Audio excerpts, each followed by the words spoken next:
Hello, this is the Aussie Arrowhand. What you are watching is part of a research stream series about Buddhism. What I'm going to do is I'm going to navigate to the Wikipedia page Glossary of Buddhism, and my challenge is to work through every word here, A to Z, and see what I can learn.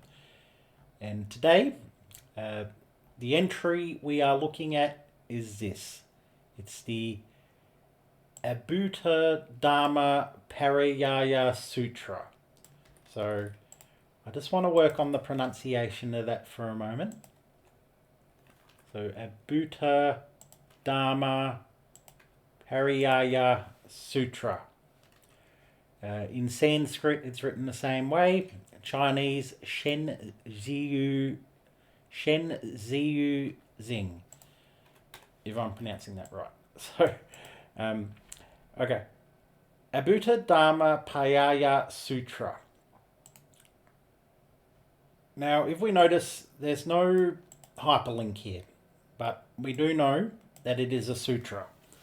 So a sutra is one of the, it is a collection of sayings in Buddhism, sometimes stories about the Buddha, about his teachings, and yeah, there's a few different ones, but this one is the one we're looking at today. And I'm going to search that on Google. Let's see what comes up.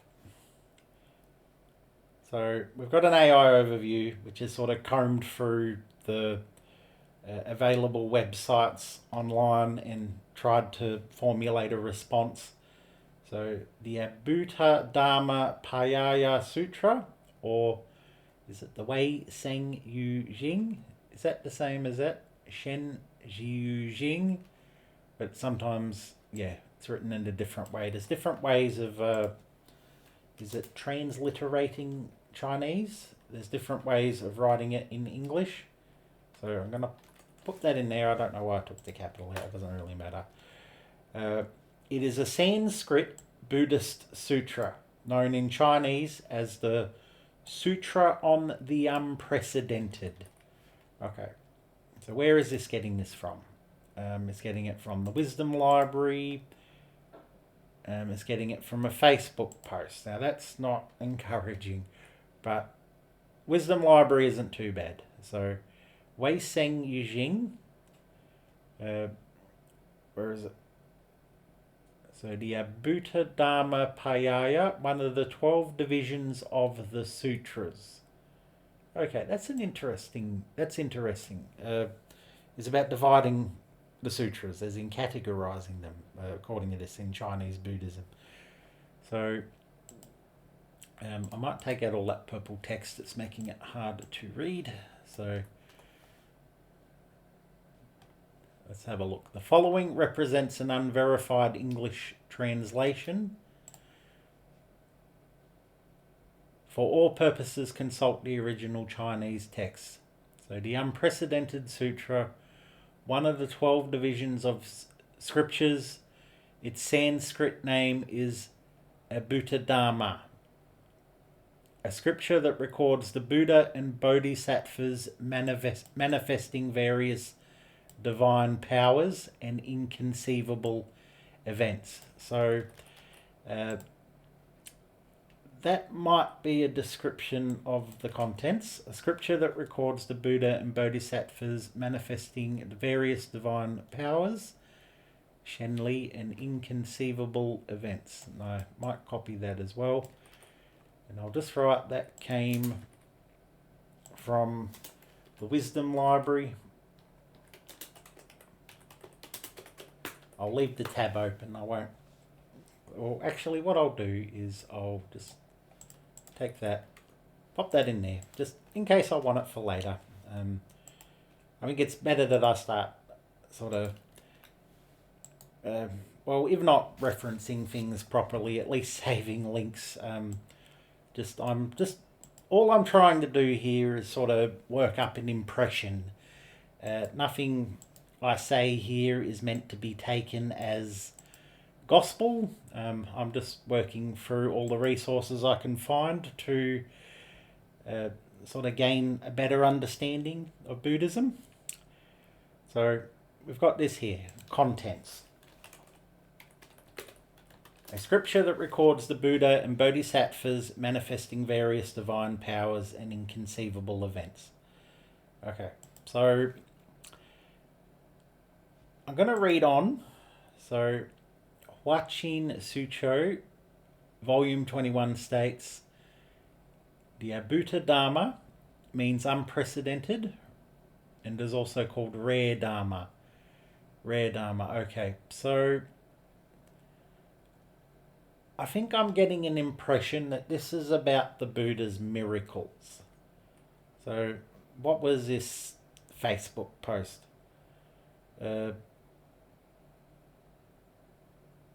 Alright, I'm not sure that's relevant to what we're doing. The Buddha himself taught that the text's representations and teachings on great compassion, Mahakaruna, dependent origination,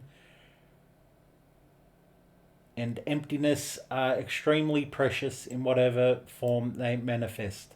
So, yeah, I don't know why it linked me to that. That's very odd. I'll close that. Maybe someone in the comments mentioned it, but yeah, the AI is citing that random post for some reason, which is odd.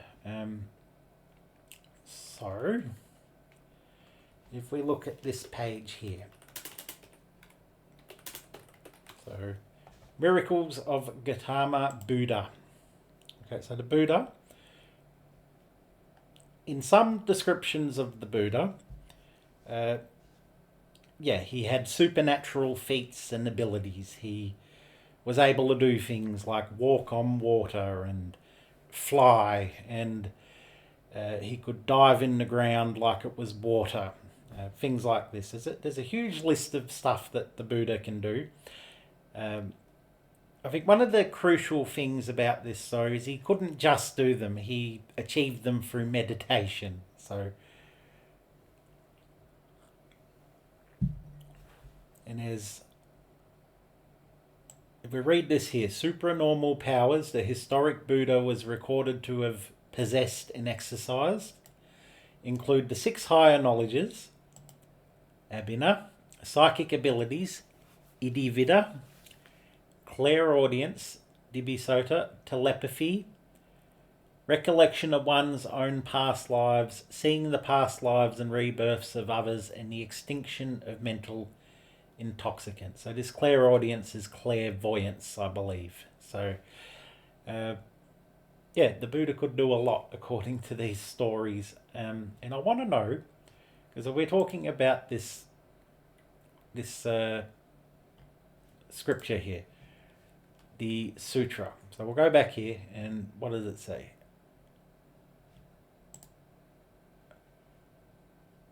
Where was... Sorry, I'll just get this one back.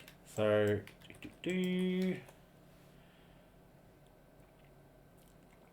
not sure where it's getting that translation from, because even this one, it's come up with something different. It was something... Sutra on the chapter of the wonderful rare Dharma. So let's try translation to see if we get something here.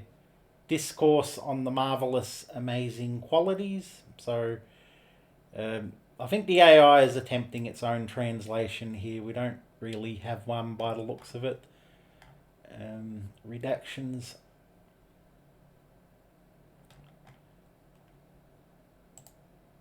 So I'm just looking for a clue. I don't know if that's a PDF, I think.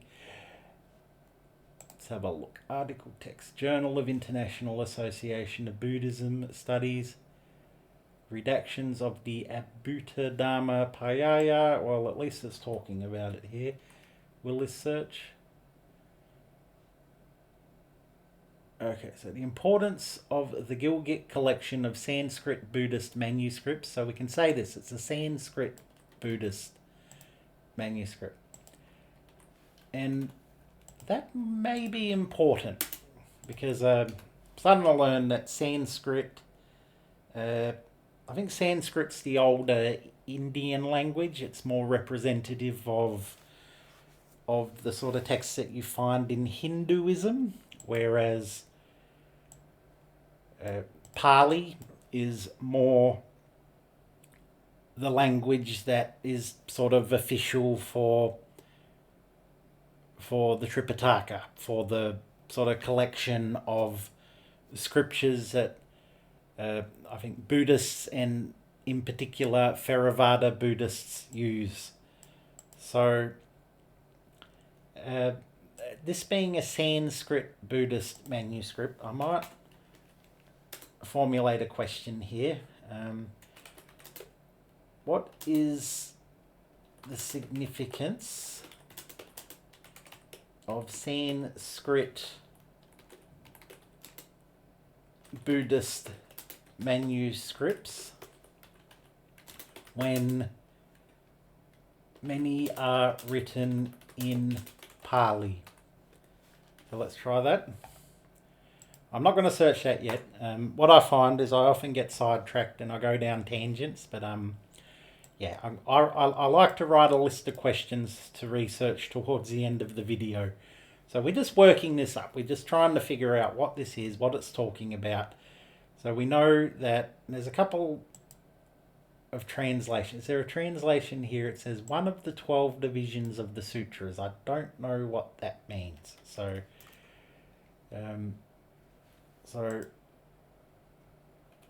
I'll write here, it is described as one of the 12 divisions of the sutras.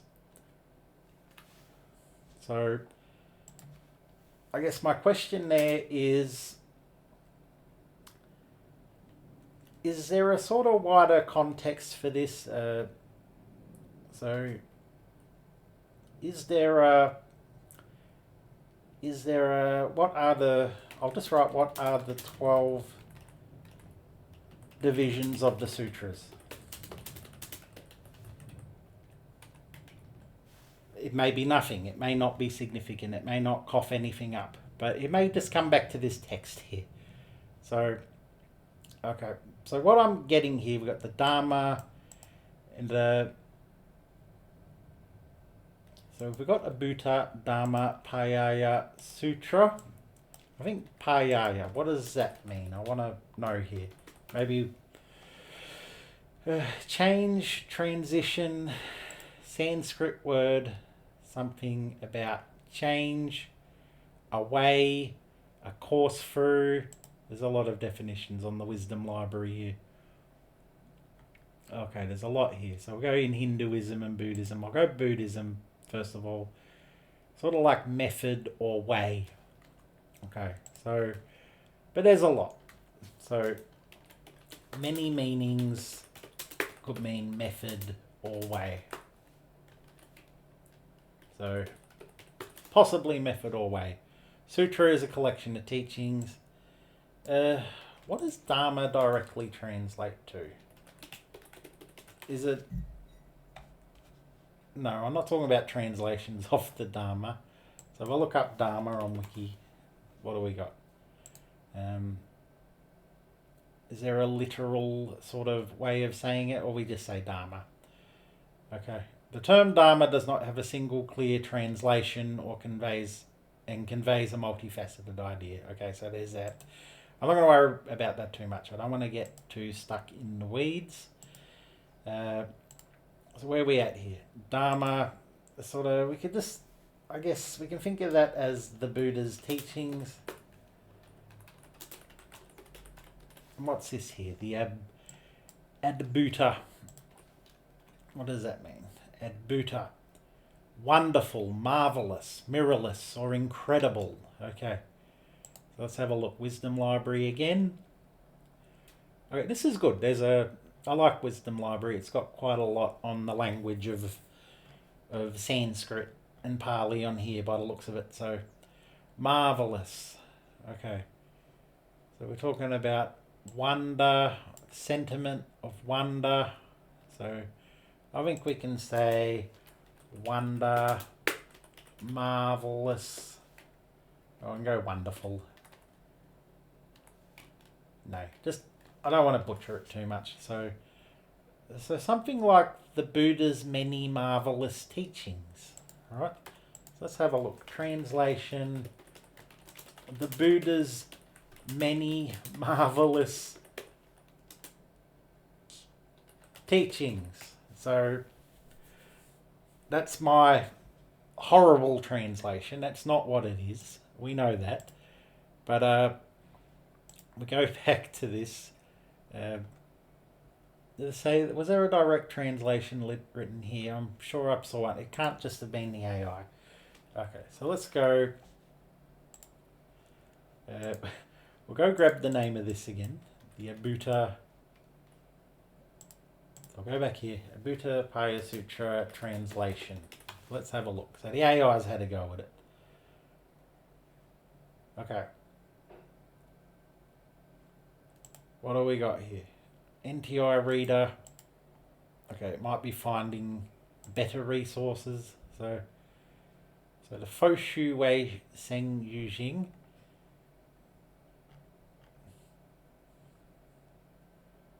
Alright. So it's written in Sanskrit. What is the relationship between it and the Chinese text? Okay, according to this, there was a translation produced by Zhuan Zhang. So is that reliable? I do not know. So I think we've established that it's one of the Sanskrit texts. Okay, that could be wrong, but we got here textual context. Adbhuta refers to rare, marvelous, or inspiring phenomena, often recounting miracles associated with the Buddha. So, and it focuses on these unique, unprecedented, or never before seen dharmas. Okay, so we'll go back up to the top here. Put that in there. And this is turning into a mess, but that's okay. Translation, the Buddha's many marvelous teachings, or at least, even so, it's saying this is the Sutra of most rarefied existence. That could be the translation of the Chinese text. So, even that might have different connotations from what this is supposed to mean. So let's try searching this again, see what it comes up with. And it keeps changing it. It changes all the details. So we're talking about... Well, I want to know what the word means. Let's go etymology. See if that is better. Sutra on the doctrine of the marvelous, or Sutra on the unprecedented. So...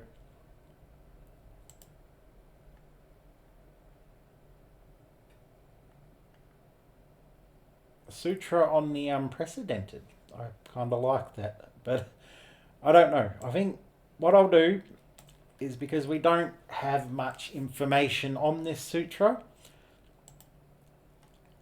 that I'll just go with that for now. So we'll go the Sutra on the doctrine of the marvelous, right? Or the Buddha's marvelous powers.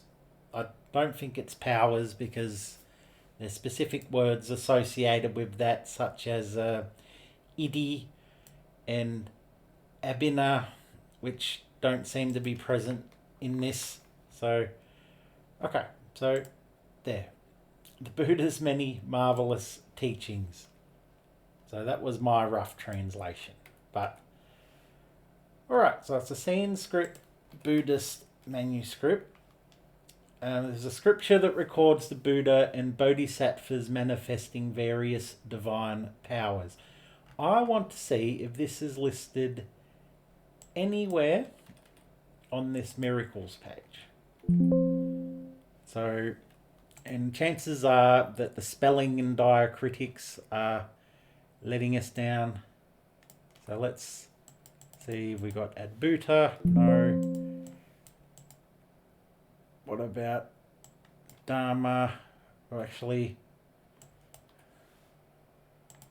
let's see where that word Dharma sort of gets us. yeah, some of the text on the bottom there some of the table on the bottom there references it.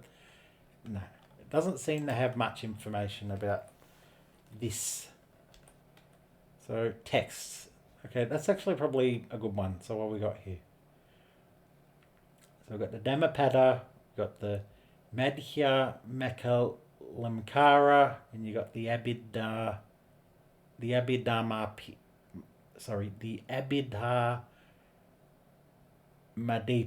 Abhidharmapa.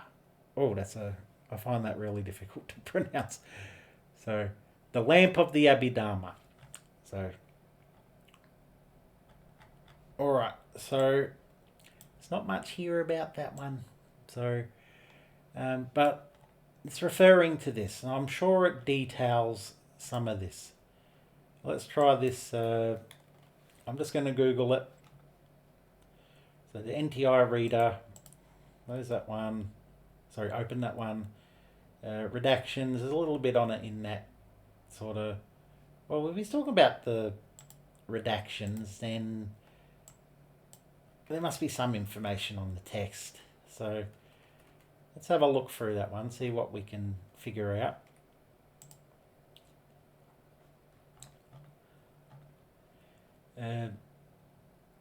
Three definitions and the glossary of Buddhism, and then we get in the Facebook, and then see there's a lot of foreign language websites which probably have more information, but I would have to use a translator to sort of work my way through. Humanistic Buddha. Okay, so they seem to be listed on some websites here. I'm not going to go past the second page. Humanistic Buddhism reader. Okay, domain Buddhism, subdomain Mahayana Buddhism. So I think Mahayana's come up a couple of times here. I think generally sutras do. So I'm going to say it's very likely a Mahayana Buddhist text. Word is mentioned most frequently in the common end of myriad good practices. And this isn't comprehensive, but it's there to help you find references to that word. Same with this one, translator unknown. What is these? Okay, I'm not sure what this website is. CFK, what is that notation system? K236. Let's have a look at this. We looked that up. What comes up? Okay. No, we're not talking about Mozart. Yeah. Okay. I'm going to leave that one because, I don't know if there's any information on there that's useful to me. So we got that one again. Close that. Then I think the best we got is probably this PDF document which talks about the redactions made in it. So, yeah, NTI reader. Okay, so there's our text. So what if we look up the Chinese one? I'm going to see if we can find anything more about that there. Nah, it looks like the same amount of sort of limited information. So, okay. I'm going to have to say this one has almost defeated me, but I'm going to see what I can do with it. Let's close this. Okay, we're back there. So Wisdom Library is probably the best source here. Let's read this redactions page. And sort of, what is this book? What is it about? The redactions. So it appears to be a journal of Buddhism. What is it? The Journal of, it doesn't appear, it is the Journal of the International Association of Buddhist Studies. Right, and this particular publication talks about a few different things. We've got Nagarjuna's philosophy, redactions of the Adbhutadharmaparyāya, and yeah, there's more. Heart Sutra, so that's what it is. There's some book reviews there. Okay. Do I know those authors? Paul J. Griffiths, Jidiko Jikido Takasaki, yeah, and so forth. So I'm going to look up this section on the Adbhutadharma and see what we can get from it, because this is scholarly stuff. I'm assuming that if there's this little information about it, that not even most scholars are in the know about this, so he'd have to offer some sort of introduction to what this is and what we think it is. Sutra on the Doctrine of the Marvelous. The Buddha's marvelous teachings about miracles. That's what it seems to be about. So, and where is it? The Ad is a Buddhist canonical text which deals with the making of stupas and images, and with the cult of relics, as well as the merit resulting therefrom. Okay, so that's interesting for a couple of reasons. One is he reduces it to the Ad. I've never seen that before, but I guess you don't want to write the whole thing every time. And I find one of the biggest challenges I have with this channel is getting these long words and saying them over and over and over again. He calls it the Ad, but a lot of the texts start with Ad. You got the Adbhutadharmaparyāya Sutra, then you got the Abhinishramana Sutra, and that's I don't know, Sanskrit, and then you got the Abhidharmapitaka, but it starts with the Ad.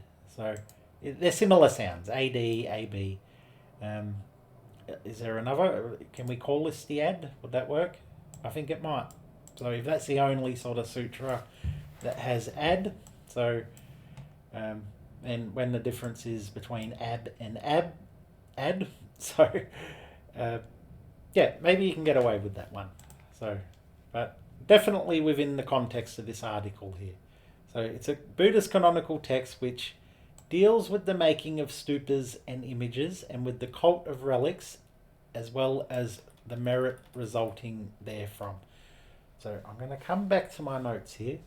This has expanded at my understanding of it significantly.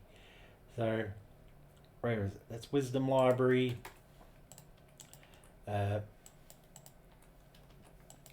Deals with the making of stupas and images, and with the cult of relics. So that one comes from, let's go from, no.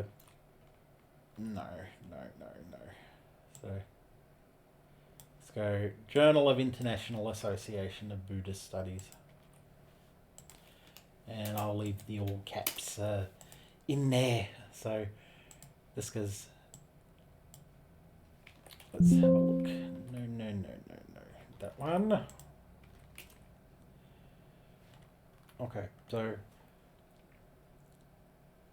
despite the great number of actual stupas and images preserved in the Buddhist world, only a small number of Sanskrit texts entirely devoted to the subject of stupas and images are known.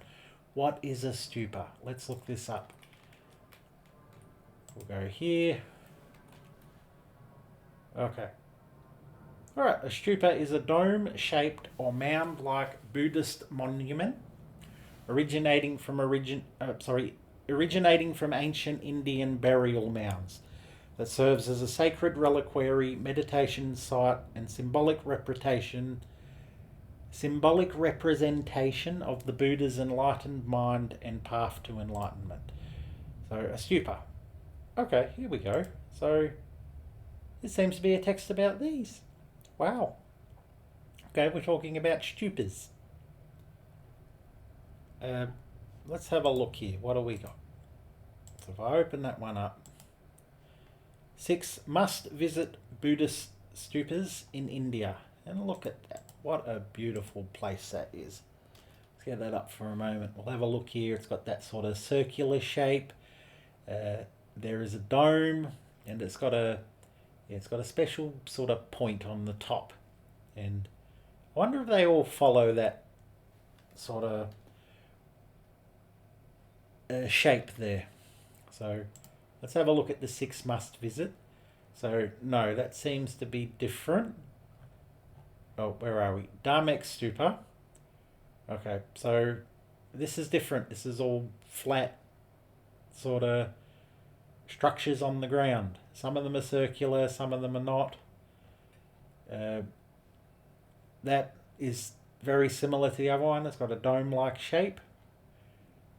Then you got that looks like a sand dune, but once again you got these kind of small structures nearby. Some of them they're built a little bit like a dome shape, but they still got that sort of squarish, bricky quality to them.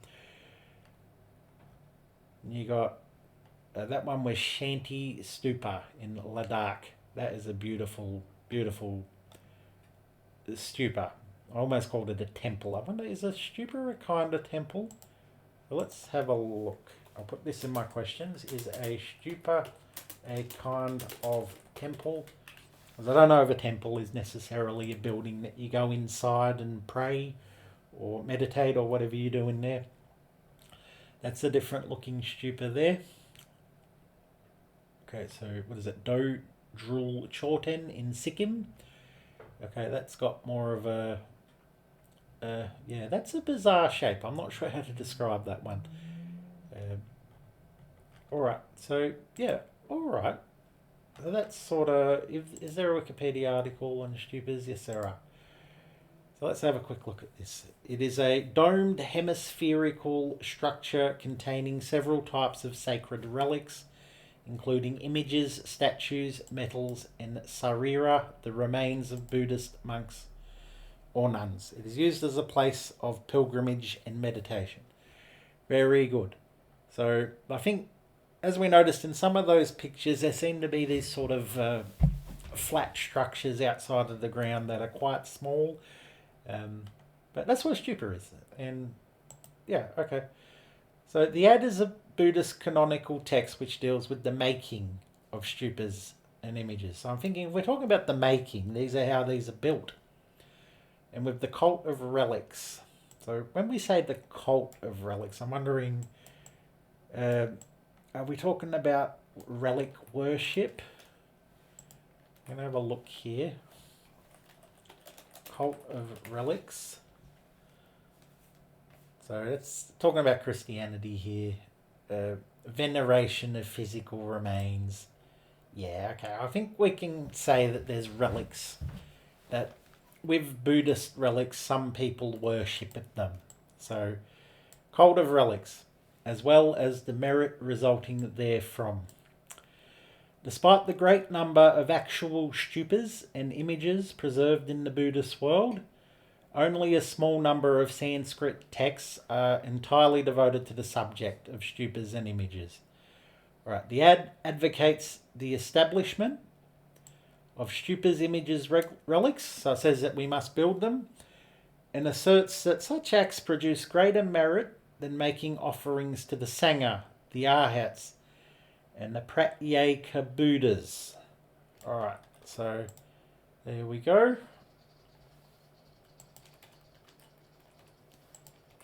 Now, sort of the limitations of what I'm doing become clear right here. And just know that I only ever position myself as a curious sort of observer. I'm not an expert at any of this. But the limitations to me are that I would really like access to database websites. I've had them previously in the past when I've studied at university, but it's occasionally a Google search will cough up something like this. I might start looking at Google Scholar. I think, and look, I'm open to any sort of research advice and help that people are offering. I'm genuinely interested in this stuff and want to learn more about it. And I'm hoping that in my sort of search that I'm helping you. So we're talking about stupas, images, and relics. So, alright. So what has this got to do with miracles? Because my impression at first, I had a very strong impression here that this was about miracles. But according to this, it's not. It's about stupas, images, and relics. It's about asserting that creating these produces merit, and in fact more merit than other things, like making offerings to the Sangha, the Arhats, or the and then what is a Pratyeka Buddha? I don't know what that is. Let's have a look at that. It is an individual who independently achieves liberation. Where is it? Sorry. So the Pratyeka Buddha is an individual who independently achieves liberation without the aid of teachers or guides and who does not teach others. Okay, so I'm glad that they got a sort of classification that covers that. And yeah, I've noticed that in Buddhism there are certain kinds of independent learners who are not engaging with teachers. I think, yeah, this seems to be part of that. They leave no Sangha as a legacy to carry on the Dhamma. They may give moral teachings, but do not bring others to enlightenment. So, yeah, alright. So there's this sort of categorization of people based on their sort of level of engagement and how they communicate the Dhamma to others. So that's a topic for another time. I'll close that one. But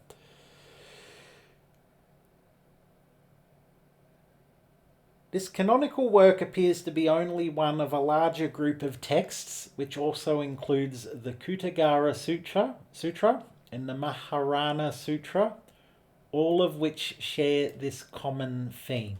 Okay, so it's part of a trilogy. No, they may not be written by the same people, but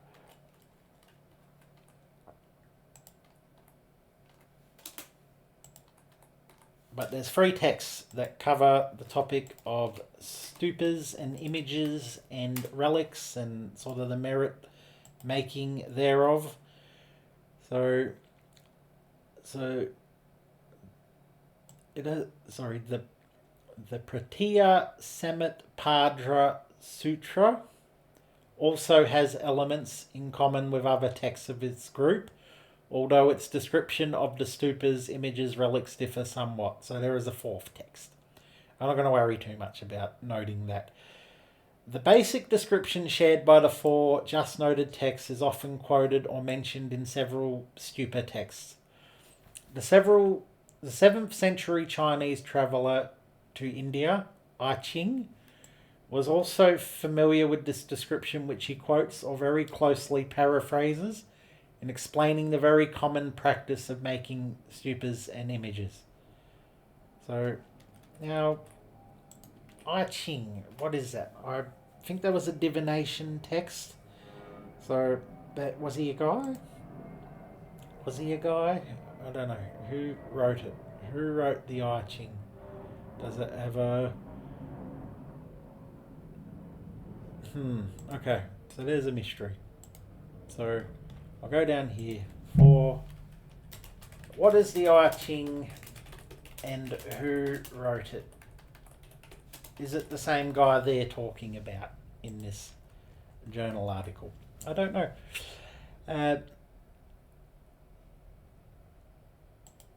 So was he a traveller? So 7th century Chinese traveller to India, I Ching. There's our clue. So he might be someone completely different. So that's interesting. I Ching.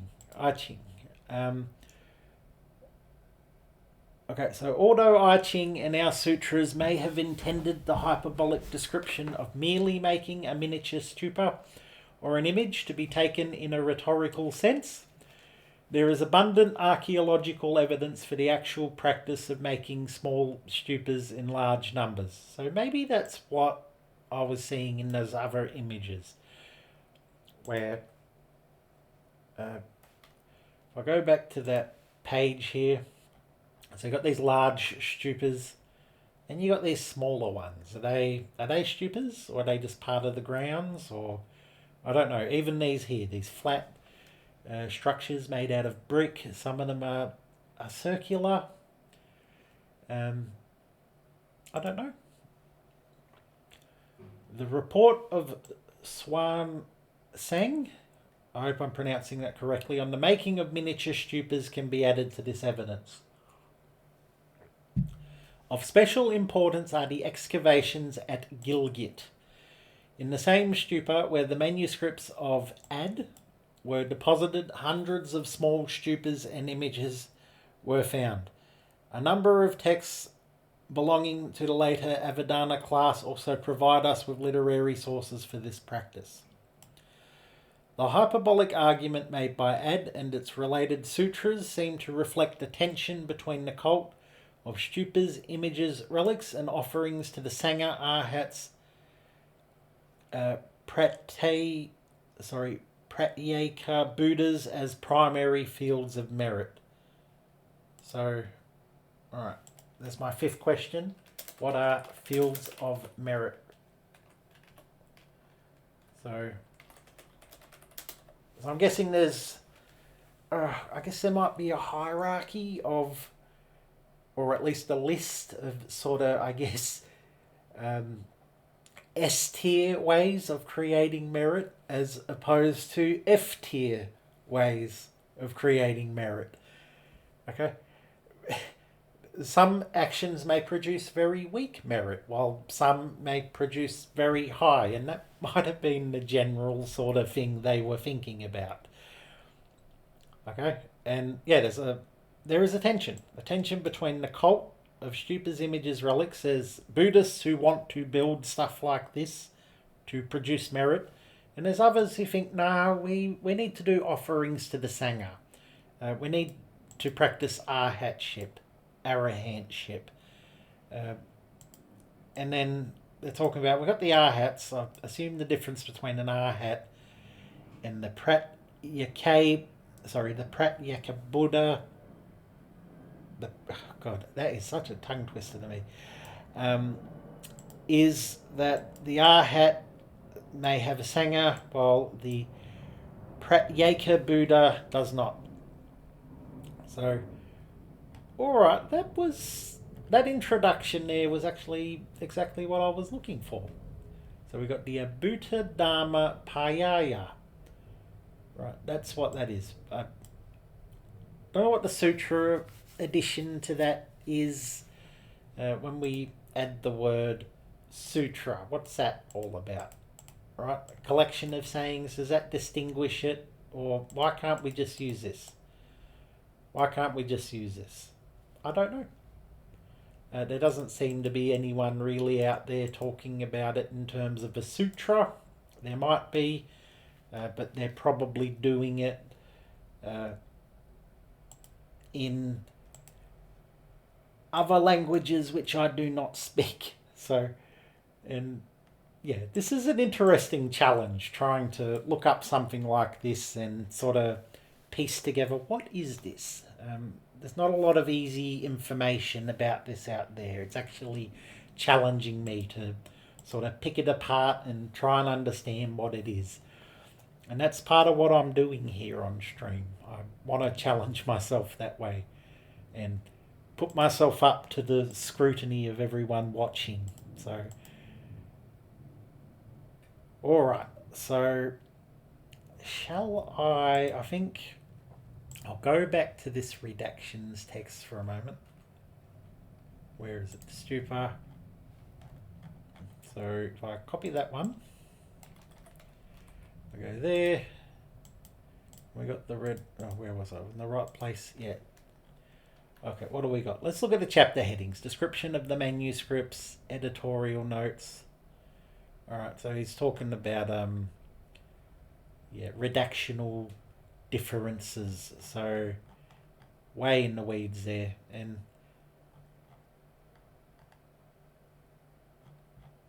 so yeah, I think that's enough for that. Who wrote that article? I want to know. Where is it? Yale Bentor. Okay, thank you, Yale. I had sort of given up researching this until I came across your PDF here.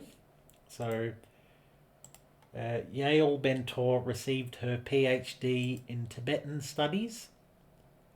So She's a scholar of Indian and Tibetan studies, specialising in Tantric Buddhism. Her current research interests are the dynamics of the evolution of Tantric traditions in Tibet during the 14th to 16th centuries, focusing on the creation stage of the Gyasa Marja Tantra. Alright, and she has a bibliography here. So, thank you. Thank you, Yale. That was really helpful to me. So I'm going to close all that. See, I want to learn about this text too, but it's a very sort of tangential kind of thing. So, alright, so now we're back here. So the Adbhutadharmaparyāya Sūtra. Alright, so if we are to look at my notes and sort of do a summary or a recap, a very rough translation here, sort of encouraged by the AI, is the Sutra on the Doctrine of the Marvelous. I thought it was to do with miracles. Apparently it is not. Apparently it is a very dry text about stupas, images and relics.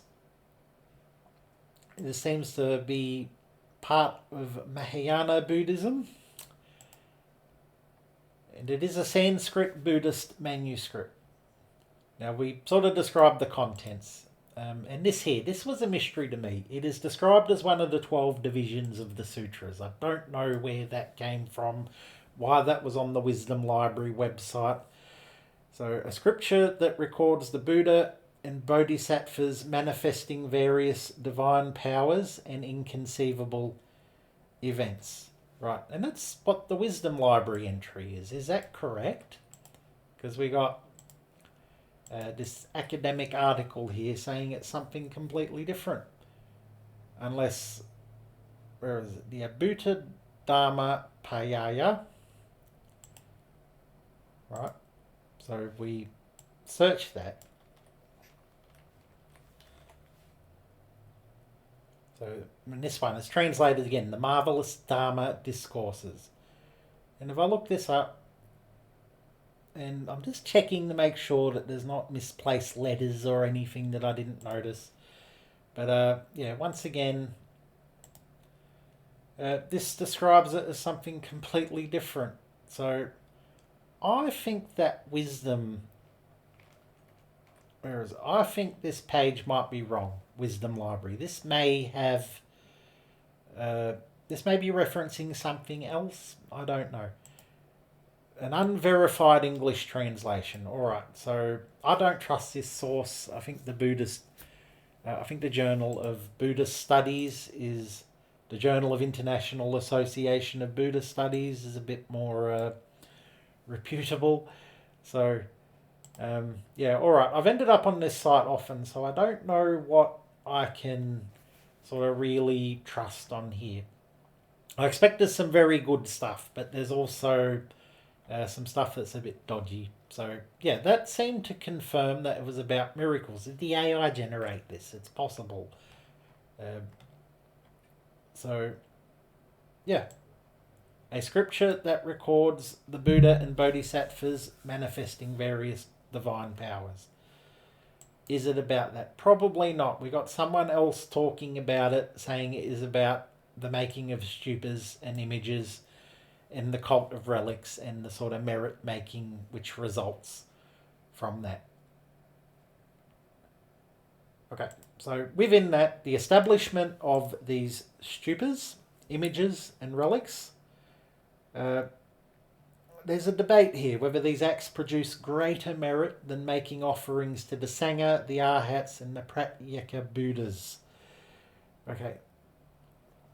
And it also connects it to some other texts. These include, there were 4 of them. I didn't list the 4th one, but if I look up the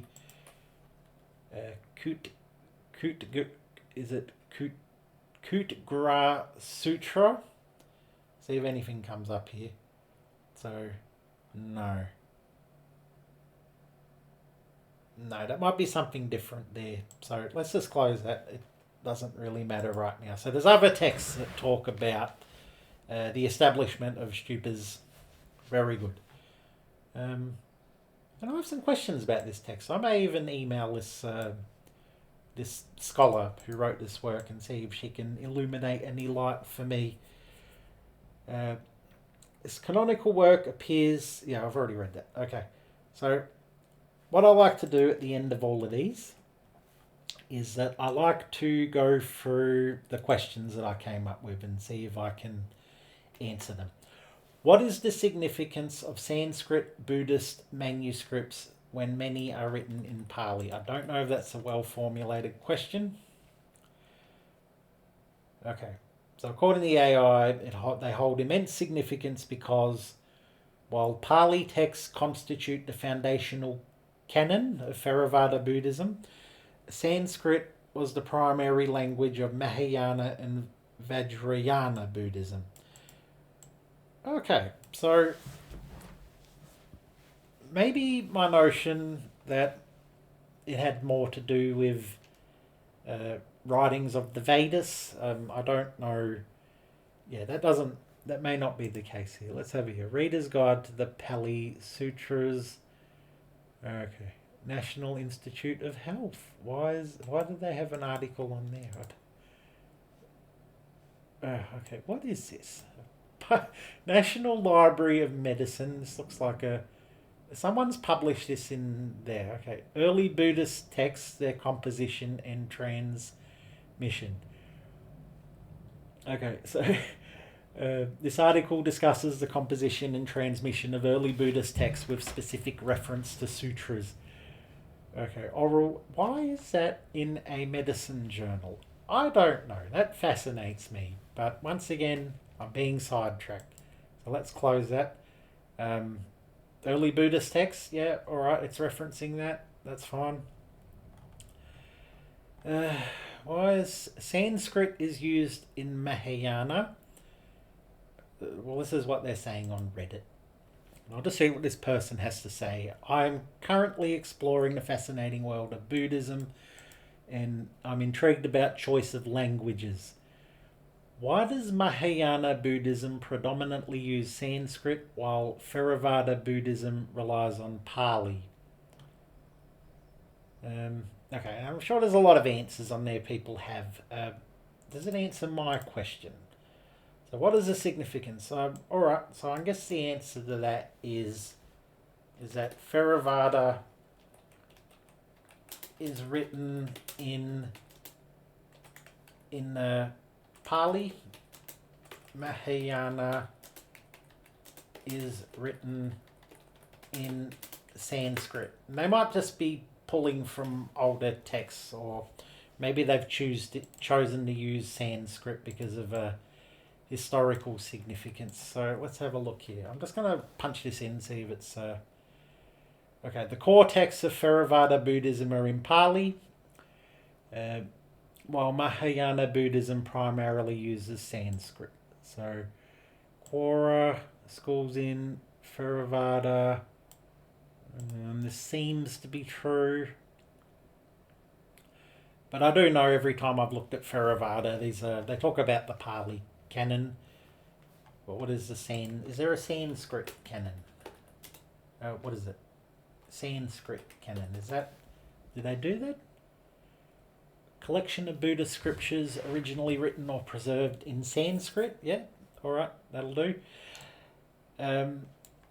So, once again, yeah, it's all coming from Wikipedia, and it's just plucking from bits and pieces of things online. US Department of Religious Studies. As always, I take this with a grain of salt, but I don't want to spend too much time on this question, so I'll just go, yeah.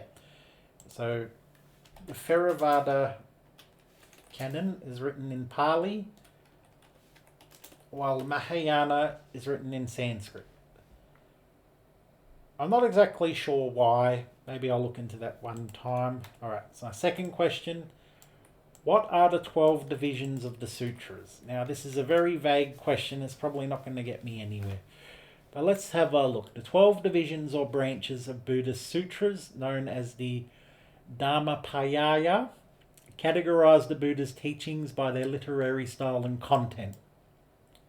Prose discourses, verses, prophecies, fables, stories of past lives, explanations. Okay, so we're going in the sutras, 12 divisions. All right, so I'm going to look at the wiki page, see if maybe it tells us about the 12 divisions on here. 12. It doesn't say divisions, but the number could come up. No, 1 out of 1. Alright, so sutras. Aphorism, collection of aphorisms, collection of sayings. Alright, I haven't heard of this one before, which is, this interests me. 12 branches of the excellent teaching. That's on the, what is Rigpa? I don't know what this wiki is. These are said to be the 12 text categories within the Tripitaka and include all teachings of the Buddha. Right, so you got, and this is a literary division. Sutras, poetic summaries, prophecies. These are sort of categories based on what kind of a text it is, what kind of a literary text. So, what is Rigpa Shedra? Let's have a look at this. I'll go to the main page here. I just want to have a look at this. An online encyclopedia of Tibetan Buddhism. So, maybe this is part of the Tibetan tradition. I don't know. I'm going to go. So, from what I can see, the 12 divisions here, I don't know if this is, because it said on that wisdom library website that it is described as one of the 12 divisions of the sutras. That seems wrong. So this resource here, I'm not sure about this one. It seems a bit off. At least there's bad information on this page. So what are the 12 divisions of the sutras? So 12.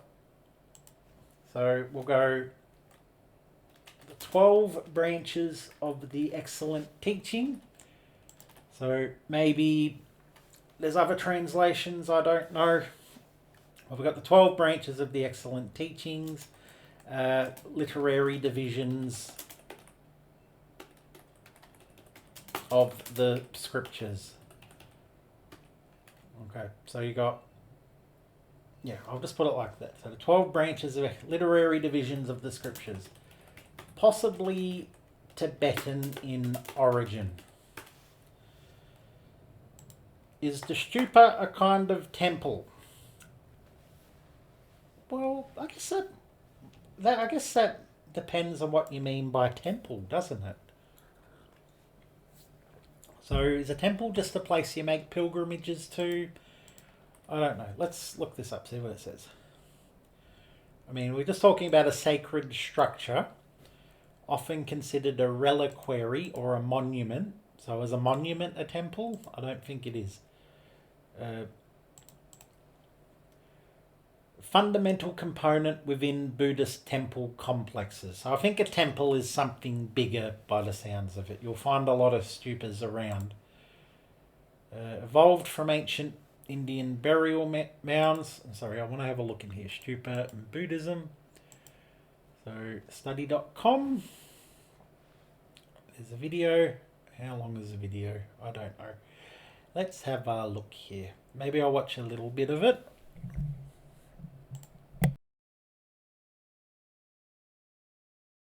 Many philosophies have definitive architectural structures that are associated with them.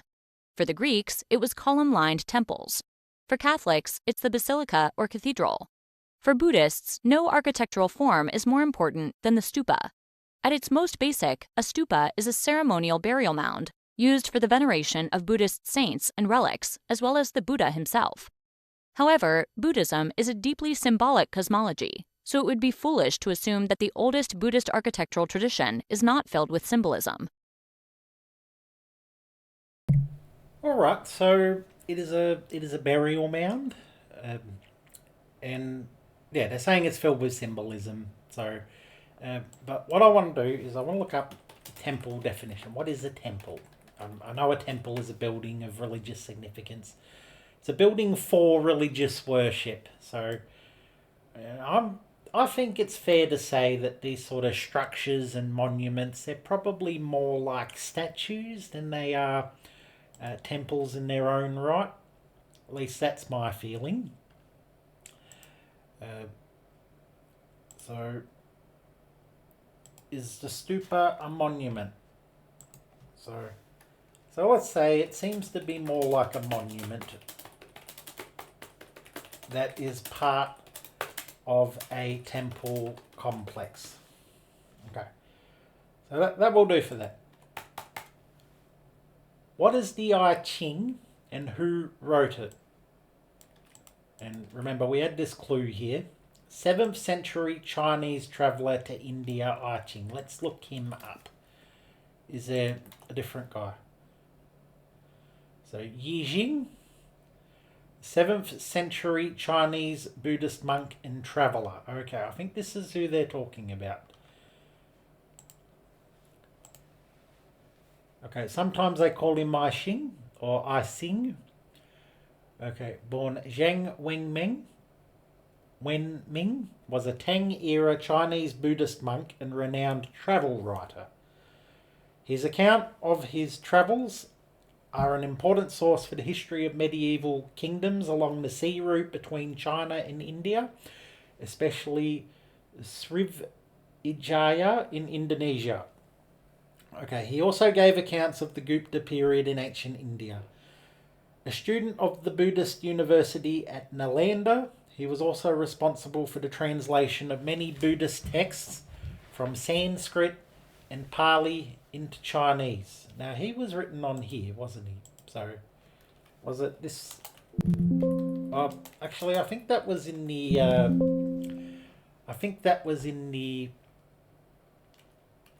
Where is it?